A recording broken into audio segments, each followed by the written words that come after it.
Today's current affairs session UPSC APPSC exam రాసేటువంటి students కోసం తిరుపతిలోని డాక్టర్ ఇండి సైన్స్ అకాడమీ ప్రతిరోజు కూడా మీకు వినూత్నమైనటువంటి ఆలోచనలతో మీరు ఎగ్జామ్ రాయాలనుకున్నప్పుడు అనేకమైన సందేహాలు ఉన్నాయి. వాటి బైలింగువల్ క్లాసెస్ లో కరెంట్ అఫైర్స్ సెషన్ పెట్టిస్తున్నాం. మరి ఈ రోజు కూడా అనేకమైన అంశాలు ఉంటాయి. వాటిలో కొన్ని ముఖ్యమైన అంశాలని ఈ రోజు మనం డిస్కస్ చేస్తున్నాం.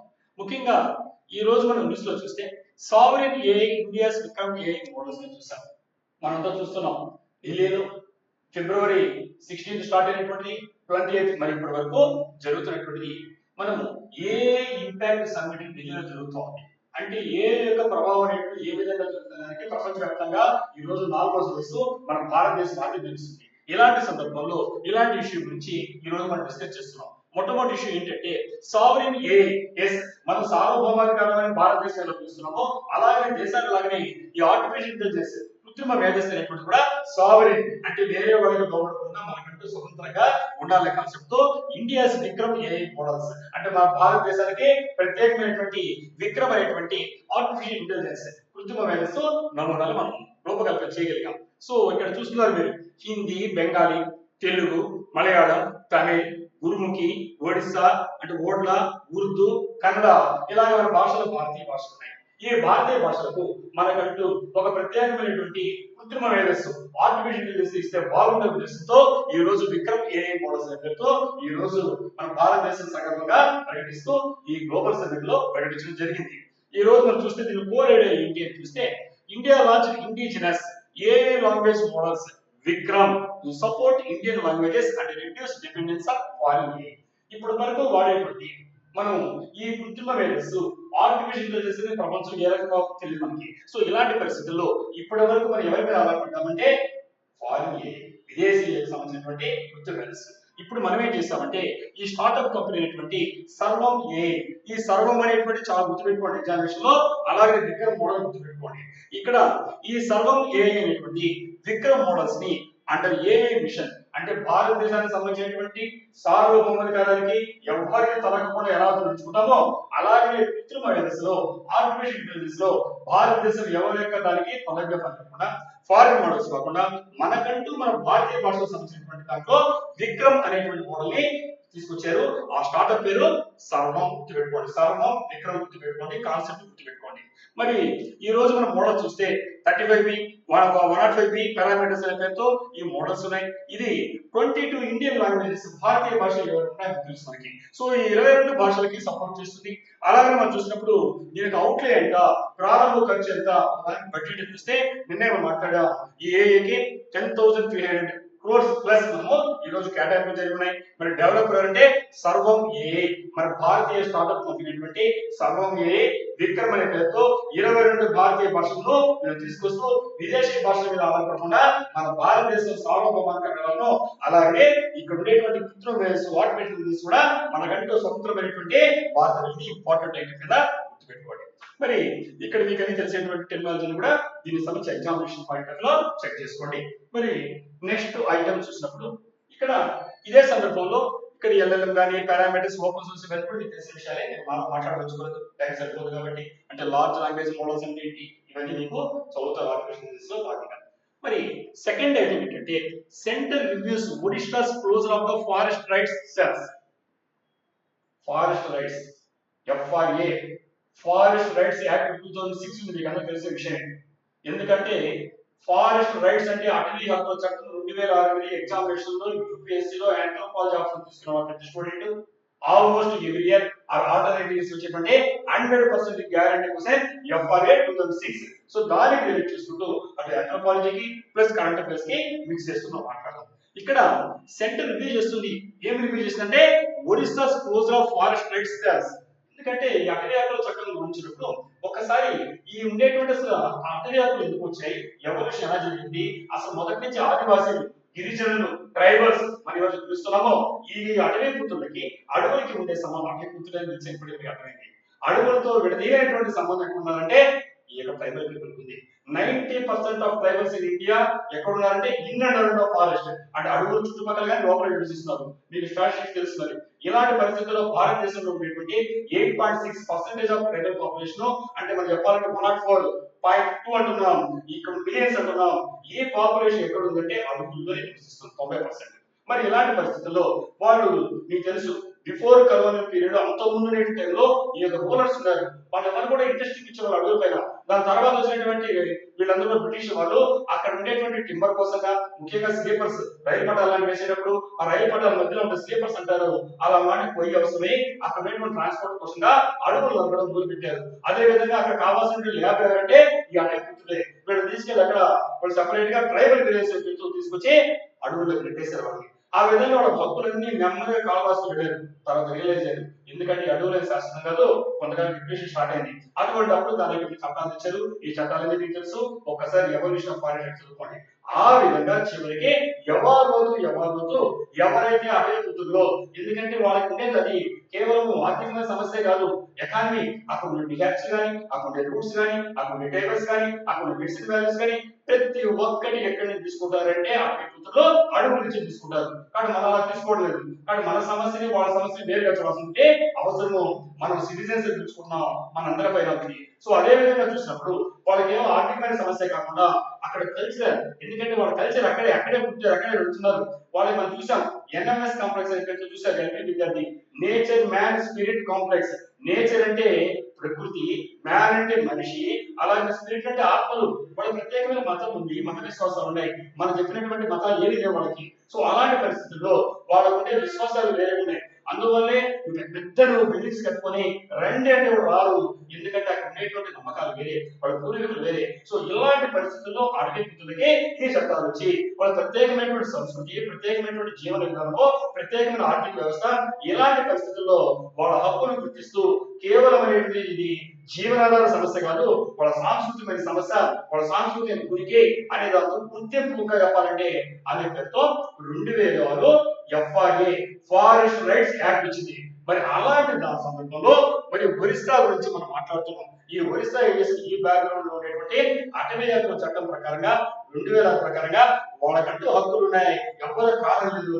కానీ ఒరిస్సా చేసే పని ఏంటంటే ఇక్కడ ఈ ఫారెస్ట్ రైట్స్ సెల్స్ ఏమవుతున్నాయో దాన్ని 50 వరకు క్లోజ్ చేయడానికి సిద్ధపడింది.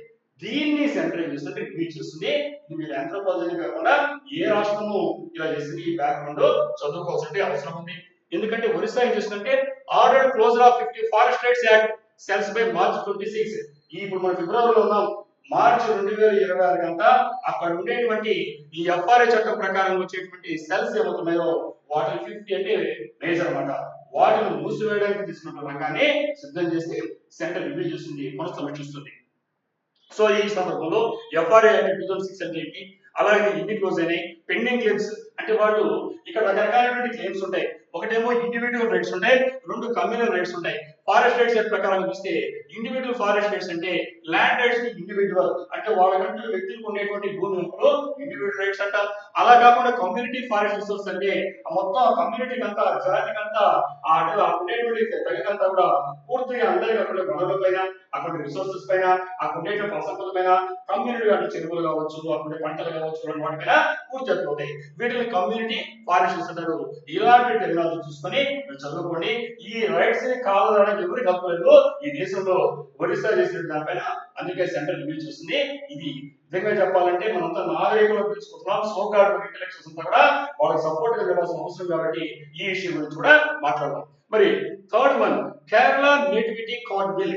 కేరళ నేటివిటీ కార్డ్ బిల్ మనంతా కూడా చూస్తున్నాం. మనకి ఏదైనా పిల్లలు చదువు కావాలన్నా, అవసరానికి కావాలన్నా మనం ఏం చేస్తామంటే నేటివిటీ సర్టిఫికేట్ పేరుతో, స్థానికుల పేరుతో సర్టిఫికేట్ కి ఎంఆర్ఓ అంటున్నాం. ఇంతకుముందు గతంలో మనం పాసింగ్ ఇచ్చేవాళ్ళం. సో ఇలాగనే కేరళ రాష్ట్రంలో కూడా మినహాయింపు కాదు, ఆ కేరళ రాష్ట్రంలో వెళ్ళేవాడు. సో కేరళ ఏం చేస్తుందంటే ఇక్కడ plans permanent nativity card to certify a person as a native state.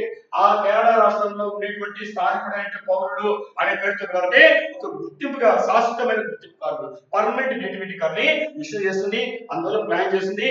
మరి ఎందుకు ఈ వార్తలు మనం చదవాల్సి వచ్చిందంటే ఇక్కడ ఈ Kerala cabinet approve nativity card bill to replace nativity certificate. ఇప్పటి వరకు మన భారత రాష్ట్రంలో, మన భారతదేశంలో, మన ముఖ్యంగా ఆంధ్రప్రదేశ్ లో మనం ఎవరు పిలుస్తున్నామంటే నేటివిటీ సర్టిఫికేట్స్ పేరుతో మీరంతా అప్లై చేస్తుంటారు జాబ్స్ లో, ఎడ్యుకేషన్ లో. ఈ నేటివిటీ సర్టిఫికేట్స్ యొక్క స్థానంలో నేటివిటీ కార్డు బిల్ ని ప్రవేశపెట్టింది. ఇది కూడా మన మొట్టమొదటి రాష్ట్రం చేస్తుంది కాబట్టి గుర్తుంచుకోవాల్సినటువంటి అవసరం ఉంది. సో అలాగే ఇక్కడ bill to be introduce February 2026. So ఇక్కడ మనకి ఎప్పుడంటే ఈ ఫిబ్రవరి 2000 కాబట్టి ఇంట్రొడ్యూస్ చేయబడింది కాబట్టి ఇక్కడ మన గురించి మాట్లాడాల్సి వచ్చింది. ఇష్యూయింగ్ అథారిటీ ఎవరంటే తహసీల్దార్. అంటే మనకి ఏ విధంగా నేటివిటీ సర్టిఫికేట్ ని తహసీల్దార్ అంటారు, ఎంఆర్ఓ మండల రెవెన్యూ ఆఫీసర్ ఇస్తారో అలాగే ఇక్కడ ఎవరంటే తహసీల్దార్ ఇస్తారు. మీ ఎక్కడ మెయింటైన్ చేయబడుతుంటే విలేజ్ రిజిస్టర్ లో డిజిటల్ డేటాబేస్ లో అవుతుంది. సో కాబట్టి ఇది గుర్తు పెట్టుకోండి. కాబట్టి Kerala approved nativity card bill, nativity card bill ని అప్రూవ్ చేస్తుంది. కాబట్టి ఇక్కడ నేటివిటీ అంటే state origin are birth connection, నువ్వు ఎక్కడ పుట్టావు, ఏ రాష్ట్రంలో ఉండేటుందని నేటివిటీ కార్డు అంటారు. మరి నేటివ్ అంటే person born in Kerala with in Kerala కేసిస్టీ, నువ్వు కేరళలో జన్మించి ఉండొచ్చు, లేదా నీ పూర్వీకులు కానీ కేరళలో ఉంటే నీ పూర్వీకుల వాళ్ళకి కూడా ఈ నేటివిటీ దాన్ని పాటిస్తారు. మరి domicile legal residence in place, domicile అంటే ఏంటి, స్థానికుడు అంటే ఏంటి, ఒక చోట ఉండేటువంటి నివసించేవాడు. సో ఇలాంటి టెర్మినాలజీలో మీరు ఇంత కూడా కాన్సెప్ట్ బిల్డప్ చేసుకోండి. ముఖ్యంగా కేరళ నేటివిటీ కార్డు బిల్ అనేది గుర్తుపెట్టుకోండి, స్టేట్ గుర్తుపెట్టుకోండి, ఎగ్జామినేషన్ లో ప్రిలిమ్స్ లో కూడా అవకాశం ఉంది. మరి అలాగనే ఫోర్త్ ఐటమ్ ఏంటంటే ఐఏసీ 2026 గ్లోబల్ ప్రమోషన్ ఆఫ్ ఆయుష్. మనకంతా ఆయుష్ వేయడానికి ఆయుష్ కావాలి. మరి ఆయుష్ ఏంటంటే international conference promoted India's Ayush systems and global health care solutions. ఈరోజు చూస్తున్నాం కోవిడ్ అనేటువంటిది కొనపడాలి తెలుసు మనకి, అందరం పరిగెత్తాం. మీరు అందరూ చూస్తుంటారు ఆనంద వైద్యం అనేటువంటి ఆంధ్రప్రదేశ్ లోని నెల్లూరు జిల్లాలో కూడా వైద్య మూలకంగా పరిగెత్తారు అందరూ కూడా. ఎందుకంటే అలోపతిని ఎవరు ఇగ్నోర్ చేయలేము. సైన్స్ ఎంత డెవలప్ అయినా కూడా మన తరతరాలుగా వస్తున్నటువంటి వందల వేల సంవత్సరాల నుంచి ఇక్కడ అనేకమైనటువంటి వైద్యాలు భారతదేశం యొక్క చరిత్రలో ఉన్నాయి. ఇలాంటి దాన్ని ఒక ప్రత్యేకమైనటువంటి మంత్రిత్వ శాఖ మినిస్ట్రీ ఆధ్వర్యంలో ఆయుష్ అనే పేరుతో పిలుస్తున్నారు. కాబట్టి ఈ ఆయుష్ అంటే ఆయుర్వేదము, యోగా, యునాని, సిద్ధ, అలాగే హోమియోపతి. ఇక్కడ ఈ కొత్త టెర్మిన్ కూర్చుంటది సోవార్ ఇప్ప అంటారు. సోవార్ ట్రాన్స్ హిమాలయాస్ అంటే మనకు ఉండేటువంటి అరుణాచల్ ప్రదేశ్ కానీ, సో లడక్ కానీ అలాంటి చోట బుద్ధిజం లో ఉండేటువంటి పుస్తకాల నుంచి తీసుకున్నటువంటి టోటల్ గా అంటే మీ బాడీకి, మైండ్ కి, సోల్ కి ఉండేటువంటి లింక్ ఆధారంగా చేసేటువంటి చాప్టర్ కొత్తగా మీకు చోటు చేసి ఈ టర్మ్ గుర్తుపెట్టుకోండి. సోవార్ ఇప్ప అనేది ట్రాన్స్ హిమాలయాస్ అంటే హిమాలయ పర్వత సానుభూతిలో కనిపించేటువంటిది రాష్ట్రాలు అనేది. సో ఇలాంటివి ఇవన్నీ కలిపి ప్రత్యేకమైనది. ఎందుకంటే 2010 లో గుర్తించారు సోవార్ ఇప్ప ఆయుష్ సంబంధం లేదు. అందువల్ల మీరేమనుకుంటారంటే ఆయుష్ అంటే ఆయుర్వేదం, యోగా, యునాని అలాగే హోమియోపతి అంటారు. ఇక్కడ ఉండేటువంటి సోవారి అలాగే నేచురోపతి ఉంది. సో ఇలాంటి అన్ని కలిపి తరతరాలుగా మన భారతదేశంలో సాంప్రదాయంగా వైద్యం పేరుతో మనము ఆంగ్లం అనేటువంటి తెలియని రోజుల నుంచి ఉండేటువంటి వైద్యాన్ని మాట్లాడుతున్నాం. ఈ ప్రత్యేకమైనటువంటి ఆయుష్ సిస్టమ్ కి మరి ఈ రోజు గుర్తింపుగా ప్రపంచవ్యాప్తంగా మన భారతదేశంలో చూస్తుంది. ఎందుకంటే ఇవన్నీ పుట్టిన భారతదేశంలోనే. ఇలాంటి సదస్సు ఎక్కడ జరుగుతుందంటే దుబాయ్. కాబట్టి ఎన్నో అంటే థర్డ్. కాబట్టి ఎగ్జామినేషన్ లో ఆయుష్ పీరియడ్ తెలుసుకోండి, దాని ఉండే తెలుసుకోండి, సిక్ పార్టీ తెలుసుకోండి, ఏంటి తెలుసుకోండి. దాని తర్వాత ఎప్పుడు జరిగేది ఎన్నోదంటే థర్డ్ ఇంటర్నేషనల్ ఆయుష్ కాన్ఫరెన్స్ ఎక్కడ జరుగుతుంది, దుబాయ్ పెట్టుకోండి. ఇండియాలో థర్డ్ అంటే పుట్టిందేమో ఇండియా కానీ జరుగుతుందేమో దుబాయ్. సరే దీంట్లో ఎన్ని దేశాలు పాల్గొంటున్నాయంటే 20 దేశాలు. డెలిగేట్స్ ఎంత మంది ఉన్నారంటే అరౌండ్ 1500. ఆయుష్ ఎకానమీ తెలుసు మీకు around $43 billion. Just you can imagine. ఈ రోజు ప్రతి ఒక్కరు కూడా అనేకమైన నైపుణ్య జబ్బుల కోసం పరిగెడుతున్నాం రోజు. సో కాబట్టి ఈ ఎకనామిక్ పాయింట్ ఆఫ్ వ్యూ చూసినా కూడా ఆరోగ్య పరంగా కాకుండా $43 బిలియన్ ఉండేటువంటి బిజినెస్ ఆర్థిక వ్యవస్థ అంటే ఆయుష్ లో ఉంది. కాబట్టి ఇక్కడ మరి అదే విధంగా వరల్డ్ హెల్త్ ఆర్గనైజేషన్ ప్రపంచ ఆరోగ్య సంస్థ యొక్క గ్లోబల్ సెంటర్ ఎక్కడ ఉందంటే ఆయుష్ సంబంధించి జామ్నగర్ గుజరాత్. జామ్నగర్ గుజరాత్. ఈ పదాలు గుర్తుపెట్టుకోండి. ఎగ్జామినేషన్ ఫిలిమ్స్ సంబంధించి ఇలాంటి వాటిలో టచ్ చేయడానికి ఉంటుంది. సో ఇవన్నీ కూడా మీకు ఎక్స్ప్లెయిన్ చేశాను. ఆయుష్ అబ్రివేషన్ ఎక్స్ప్లెనేషన్ ఇచ్చాను. అలాగే మెడికల్ వాల్యూ ట్రావెల్ అంటే ట్రావెల్ ఫర్ మెడికల్ ట్రీట్మెంట్ ని మనం మెడికల్ వాల్యూ ట్రావెల్ టెక్నాలజీ వస్తుంది. అంటే ఎవరైనా సరే వైద్యం చేయించుకోవడానికి ఎక్కడికైనా వెళ్ళిపోవడానికి దాన్ని మెడికల్ వాల్యూ ట్రావెల్ అంటారు. అలాగే మనకి ఫార్మాకోపియా అంటే స్టాండర్డ్స్ ఆఫ్ మెడిసిన్స్. ఈ యొక్క మందులు వాటికి సంబంధించినటువంటి స్టాండర్డ్స్ ని ఫార్మకోపియా అంటారు. ఇలాంటి టెక్నాలజీ చెక్ చేసి పెట్టుకోండి. ఇలాంటివి ఉపయోగపడతాయి.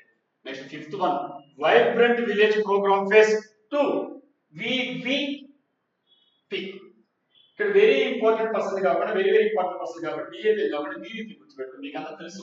VVP ఫేజ్ 1 అంటే ఫేజ్ 2 తిరుగుతూ ఉంటుంది. సో ఇక్కడ వైబ్రెంట్ విలేజ్ ప్రోగ్రామ్ ఫేజ్ 2. ఇక్కడంతా కూడా వైబ్రెంట్ విలేజ్. ఇంతకుముందు లాస్ట్ విలేజ్ అనేవాళ్ళు, ఇప్పుడు ఫస్ట్ విలేజ్ మొదలు పెడుతున్నాం. ఎందుకంటే మన భారతదేశానికి అనేకమైనటువంటి దేశాలతో శత్రుత్వం ఉండడం కంటే కూడా బార్డర్స్ మర్చిపోతుంది భారతదేశం. సో మనం పాకిస్తాన్ తో కావచ్చు, చైనాతో కావచ్చు, నేపాల్ తో కావచ్చు, బంగ్లాదేశ్ కావచ్చు, ఇలాంటి అనేక దేశాలతో బార్డర్స్ వచ్చినప్పుడు ఆ చివరిలో సర్వే ఉండదని లాస్ట్ విలేజ్ మొదలు పెట్టేవాడు. ఇప్పుడు లాస్ట్ విలేజ్ కాదు, ఫస్ట్ విలేజ్ కింద ట్రీట్ చేస్తున్నాం. సో దాన్ని మనం వైబ్రెంట్ విలేజ్ ప్రోగ్రామ్. వైబ్రెంట్ ఏంటంటే చైతన్యం. సో ఈ చైతన్య గ్రామాలు ఈ కోర్ ఏంటంటే ఇక్కడ government launch phase 2 of vibrant village programme to develop water village for security growth. ఎందుకంటే భద్రతా పరంగా అవి అభివృద్ధి పరంగా ఈ సరిహద్దు ఉండేటువంటి గ్రామాలు చాలా సెన్సిటివ్. ఎందుకంటే మన మినిస్టర్ ఆఫ్ హోమ్ చెప్పినట్టుగా మనకు ఉండేటువంటి కళ్ళు చెవులు అంటే వాళ్ళే యూతే. మనం వాళ్ళు ఇగ్నోర్ చేసామనుకో అప్పుడు మనకు ప్రాబ్లమ్స్ అవుతున్నాయి, తీవ్రవాదులు కానీ చొరబడటం కానీ. సో వాళ్ళు ఇన్వాల్వ్ చేసుకుంటే ఇంక్లూషన్ కావాలి, ఎక్లూషన్ ఉండకూడదు. వాళ్ళు బయట నెట్టాడే కాదు, అర్థం చేసుకోవాలి.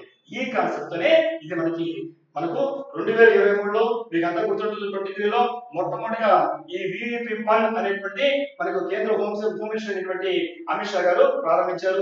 దాంట్లో ఏ విలేజ్ లేఖలకి అరుణాచల్ ప్రదేశ్ లాంటి కాంట్రవర్సీ ఉంటుంది. ఎందుకంటే ప్రతి విలేజ్ ఫస్ట్ విలేజ్ బాధ అంటారు కాబట్టి ఇక్కడ ఫస్ట్ అనే దానికి డెఫినేషన్ లేదు.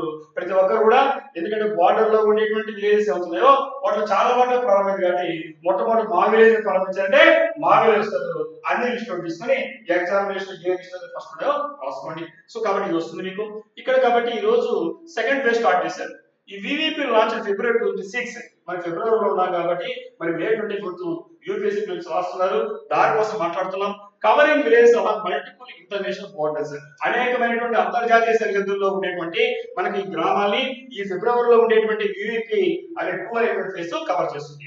విలేజ్ ఎంత ఉన్నాయంటే 1954 విలేజ్ కవర్ అవుతున్నాయి. మరి స్టేట్స్ కానీ యూనియన్ టెరిటరీస్ అంటే 50 states plus 2 union territories cover అవుతాయి. అవుట్లే ఎంత ఉందంటే 6839 crores మనకు అవుట్లే చెప్పేంత ఖర్చు. ఈ ఖర్చు ప్రారంభ ఖర్చు ఎంతంటే 6839 కోట్లు కేటాయించాడు. మరి పీరియడ్ ఎంత ఉంటుందంటే 2020-29 2028-29 వరకు ఈ పీరియడ్ ఉంటుంది. ఫేజ్ 1 అనేది 2023లో మనకు గౌరవ హోమ్ మినిస్టర్ గారు ఓపెన్ చేశారు. ఇంతకుముందు చెప్పాను, ఇది 26 లో ఉన్నాం. ఫేజ్ 2 స్టార్ట్ అయింది. దీని వల్ల చెప్పాలంటే ఈ అమౌంట్ లో ప్రతి గ్రామానికి దాదాపు 3 crores ఖర్చు పెడతారు. దేనికి ఖర్చు పెట్టాలి? ఇన్ఫ్రాస్ట్రక్చర్ కావచ్చు, ఇతరత దానికి. అంటే యూత్ కావాల్సిన డెవలప్మెంట్ జరిగితే, యూత్ కావాల్సిన గ్రోత్ జరిగితే వాళ్ళు భారతదేశం శత్రుత్వం దేశం కాకుండా ఇది మన దేశం అనేటువంటి ఫీలింగ్ పొందారు. అప్పుడు బయట నుంచి వచ్చే చొరబాట్లు అవుతాయి. అలా కాబట్టి మనం వాళ్ళ విదేశీయులకి ఏజెంట్లా పనిచేస్తుంటే మన భారతదేశానికి సంబంధించినటువంటి వీళ్ళు మన మనుషులు ఇంక్లూజన్ అక్కులు చేసుకోగలిగితే ఖచ్చితంగా మన భారతదేశానికి ఐస్ అండ్ ఇయర్స్, కళ్ళు చెవులు అంటే వీళ్ళే. ఎవరైనా బయట వాళ్ళు వచ్చారు మనం చూసాం, మనం ఎంతవరకు వెళ్ళిందో మన జరిగే తీవ్రవాద సమస్యలు చూస్తున్నాం. సో ఇలాంటి అరికట్టడం కోసమే ఈ రోజు మళ్ళా ఫిబ్రవరిలో ఆపరేషన్ సింధూర్ తర్వాత ఒక విధంగా చెప్పాలంటే స్ట్రాటజిక్ గా భారతదేశం ఇస్తున్నట్టులో ఈ VVP2 అని చెప్పుకోవచ్చు. మరి ఇక్కడ మనం అనేకమైన విషయాలు మాట్లాడినప్పుడు ఇక్కడ సెంట్రల్ ఏంటంటే ఎవరు డబ్బులు ఇస్తారో చూసినప్పుడు ఇక్కడ టోటల్ గా fully funded by centre. Total గా మొత్తం డబ్బులు ఎవరు భరిస్తారంటే సెంటర్ భరిస్తుంది. వాటర్ విలేజ్ అంటే సెటిల్మెంట్ మీద ఇంటర్నేషనల్ వాటర్, అంతర్జాతీయ సరిహద్దు దగ్గర ఉండేటువంటి దాన్ని సరిహద్దు గ్రామంగా పిలుస్తుంటే రివర్స్ మైగ్రేషన్ అంటే వీళ్ళంతా పట్టణాలకు వస్తున్నారు. అర్బన్ మైగ్రేట్ అయ్యారు ఇంతకుముందు నిరుద్యోగ సమస్య వల్ల, ఇతర సమస్య వల్ల. దానివల్ల ఏమవుతుందంటే అర్బన్ ఏరియాలో ఉండేటువంటి డెమోక్రసీ చేంజ్ అయిపోతుంది. సో అలాంటి సమస్యల కోసం అరికట్టడం కావచ్చు, ఇలా అనేక అంశాలతో కూడినటువంటి VVP. So vibrant village face ని మనం చూస్తున్నాం. మరి ఇంకొక ఐటమ్ కింద ఈ రోజు చూస్తున్నాం special intensive revision sir. S sir, S of election 26. So sir అంటే తెలియని వాళ్ళు ఎవరికి లేదు. ఈ రోజు సర్ అంటే ఆ రోజు గౌరవంగా మాట్లాడుతుంటే అయ్యా అనే సంబోధన కాకుండా సర్ అంటే స్పెషల్ ఇంటెన్సివ్ రివిజన్ సర్ అనేది ఏంటి, ఎందుకు అనేది మాట్లాడే ముందు ఇక్కడ మనం చూస్తే ఎలక్షన్ కమిషన్ ఏం చేస్తుంటే ఈ రోజు door to door voter list verification in many states, అనేక రాష్ట్రాల్లో డోర్ టు డోర్ ప్రతి ఇంటికి వచ్చి సర్వే చేయబోతోంది. ఎప్పుడు లోపల అంటే ఇక్కడ చెప్పాలంటే సెన్సస్ స్టార్ట్ అవుతుంది 21 నెక్స్ట్ ఇయర్ లో. ఈ 1 year లోపల ఏం చేయాలంటే ప్రతి రాష్ట్రంలో, ప్రతి కేంద్ర పాలిత ప్రాంతాల్లో ఓటర్ లిస్ట్ సమీక్షించుకోవాలి, రివిజన్ చేయాలని చెప్తుంది. సో దీంట్లో 22 రాష్ట్రాలు కేంద్ర పాలితలు కవర్ అవుతున్నాయి. ఎప్పటి నుంచి ప్రారంభమైందంటే ఏప్రిల్, మనకి ఫిబ్రవరిలో ఉన్నాం, మీ ఎగ్జామ్స్ మరి మే 24 జరుగుతుంది. ఈ లోపలే ఏప్రిల్ 26 లో మనకు ఇది స్టార్ట్ అవుతుంది. కాబట్టి లాస్ట్ ఫుల్ సార్ ఎప్పుడు జరిగిందంటే 2002-04 వరకు చివరి జరిగింది. ఎలిజిబుల్ ఏంటంటే 18+. ఇక్కడ గమనించుకోవాల్సింది ఎలక్టర్ రోల్ అంటే అఫీషియల్ ఓటర్ లిస్ట్, అధికారమైనటువంటి ఓటర్లు చెప్తానే మనము ఎలక్టర్ రోల్ అంటాం. అలాగే బిఎల్ఓ అంటే officer verifying voter data locally, స్థానికంగా ఏ అధికారి అయితే ఈ ఓటర్ జాబితాను వెరిఫై చేస్తాడో వాళ్ళు బిఎల్ఓ, బూత్ లెవెల్ ఆఫీసర్ అంటారు. అలాగే క్వాలిఫైయింగ్ డేట్ అంటే ఏజ్ ఎలిజిబుల్ డేట్, ఎప్పటికైతే ఇచ్చారో దాన్ని క్వాలిఫై అంటారు. ఇలాంటి పరిస్థితుల్లో ఈ ముఖ్యాంశాలు ఒక్కసారి సమీక్షిస్తే ఇప్పుడు చెప్పినటువంటి ఈ personalised touch with booth level officers వ్యక్తిగతంగా ప్రతి ఒక్కరు డోర్ టు డోర్ ప్రతి ఇంటికి వెళ్ళి సర్వే చేయబోతున్నారు. దాదాపు more than 120 lakh booth level officers 1 for each polling station. ఒక్కొక్క పోలింగ్ స్టేషన్ ఒక BLO లెక్కన బూత్ లెవెల్ ఆఫీసర్ లెక్కన 120 లక్షల పైగా బూత్ లెవెల్ ఆఫీసర్ అపాయింట్ చేస్తున్నారు. Visits house to house, collects claims and objections. కాబట్టి అనేకమైనటువంటి అభ్యంతరాలు కావచ్చు, వాళ్ళకు ఉండేటువంటి కావచ్చు, ఫిర్యాదులు కావచ్చు, సలహాలు కావచ్చు, ఇలాంటి ఇంటింటికి తీసుకుంటారు. తీసుకున్న తర్వాత ఈ బూత్ లెవెల్ ఆఫీసర్ ఏం చేస్తారంటే ఎలిజిబిలిటీ, డెడ్ అయిన వాళ్ళు ఎంతమంది, షిఫ్టెడ్ ఓటర్స్ సబ్మిట్ చేస్తారు. అలాగే మార్క్ PWD. సో మనకి ఎవరైతే మనకు ఈ ఫిజికల్ ఛాలెంజ్ పర్సన్స్ ఉన్నారో ఎలక్ట్రోస్ గా, వాళ్ళ ఎలక్ట్రోస్ లో ఎవరున్నారో నమోదు చెక్ చేసుకుంటారు. ఎందుకంటే వాళ్ళకి కావాల్సిన సదుపాయాలని ఏర్పాటు చేయాలి. అలాగే digitize forms received physically through Garuda app గుర్తుపెట్టుకోండి. ఏ యాప్ అది? గరుడ యాప్. గరుడ యాప్ ద్వారా ఇక్కడ మరి ఏం చేస్తారంటే ఈ వచ్చినటువంటి దాని అంతా కూడా ఈ ఫార్మ్స్ అన్ని డిజిటలైజ్ చేస్తారు. అలాగే displays draft roll at designated locations. ఏవైతే కేటాయించబడ్డారో ఆ కేంద్రాల్లో అందరికి చెప్తారు. అంటే ఎలాంటి అవకతవకలు లేకుండా ట్రాన్స్పరెంట్ గా, పారదర్శకంగా అందరు చేస్తారు. ఈ విషయంలో ఒక పాయింట్ మాట్లాడాలనుకుంటాను. చాలా మందికి ఉండేటువంటి అభ్యంతరాలు ఇప్పుడు కూడా అపోజిషన్ అలాగే రూలింగ్ పార్టీలు ఉంటాయి. ఎవరి ప్రయోజనం ఒకటి ఉండవు, కానీ అందరికంటే ఇంపార్టెంట్ దేశ ప్రయోజనాలు. మనం చూసాం ఇంతకుముందు బీహార్ కావచ్చు, దాని తర్వాత వెస్ట్ బెంగాల్ కావచ్చు, దీనిపైన జరిగినటువంటి కాంట్రవర్సీ చూసాం. ఎందుకంటే బంగ్లాదేశ్ నుంచి వచ్చినటువంటి వాళ్ళు వీరే వాళ్ళకు ఎలాంటి ఎలిజిబిలిటీ లేకుండా, భారతీయ పౌరసత్వం లేకుండా మాకు రావాల్సిన హక్కుల్ని కావలస్తున్నారు, మాకు రావాల్సిన ఉద్యోగాలు పొందుతారు, ఈ దేశానికి సమస్యలు సృష్టిస్తున్నారు అనేది ఒక వర్గం యొక్క ఆరోపణ ఈ భారతదేశంలో. అదే టైంలో గుర్తుంచుకోవాల్సింది వేరే వాళ్ళు చెప్పేదంటే మనం చూసాం ఇక్కడ మనకు ఉండే వాటిల్లో వాళ్ళ హక్కులు మనకు తొలగించడం ఎందుకోవాలి సార్ అంటే చేర్చడం కనుకోకూడదు. చనిపోయిన వాళ్ళు ఓటర్ లిస్ట్ లో ఉంటున్నారు. మనం చూస్తున్నాం ఆంధ్రప్రదేశ్ లో కూడా మనం ఎన్ని దాకా గడుతున్నాయో చనిపోయిన వాళ్ళు డెత్ వాళ్ళు రిమూవ్ చేస్తారు, షిఫ్ట్ అవుతారు మైగ్రేషన్ వల్ల. ఇక్కడ నుంచి వేరే ఊరికి ఉంటారు, వాళ్ళని తొలగిస్తున్నారు. అదేవిధంగా ఇక్కడికి వచ్చిన వాళ్ళకి హక్కులు ఇస్తున్నారు. ఇది కాబట్టి ఇది హిందువుల సమస్యలు, ముస్లిం సమస్యలు, బంగ్లాదేశ్ సమస్యలు అలా కాకుండా ఇది భారతీయుల కూడా ఇది ఆహ్వానించాలి ట్రాన్స్పరెంట్ గా జరిగే విధంగా. ఎందుకంటే ఒకరిపై ఒకరు పొరతలుకోకుండా, మ్యూచువల్ మత్స్యం కాకుండా ఇది భారతీయులందరికీ సంబంధించినటువంటి ఈ పౌరులు దక్కాల్సిన హక్కుల గురించి ట్రాన్స్పరెంట్ గా, పారదర్శకంగా జరగాల్సిందే సార్. కాబట్టి ఇది మనం దృష్టిలో ఉంచుకుంటాం. ఇలాగ అనేక అంశాలతో ప్రతిరోజు డాక్టర్ ఇండీస్ IAS అకాడమీలో మనం ఏం చేస్తున్నామంటే కరెంట్ అఫైర్స్ ఎగ్జామ్ కోసం డిస్కస్ చేస్తున్నాం. ఎగ్జామ్స్ అవసరమే కాకుండా ప్రతి పౌరుడు తెలుసుకోవాల్సిన అనేకమైన విషయాన్ని చూస్తున్నాం. మరిన్ని వివరాల కోసం doctor Indies IAS academy YouTube channel ఉంది. Doctor Indies IAS academy channel ని సబ్స్క్రైబ్ చేసుకోండి, షేర్ చేయండి. మీరు మరిన్ని సలహాలు తీసుకొని మరిన్ని మంచి విషయాలతో రేపు వెళ్దాం. Until then I wish you all success.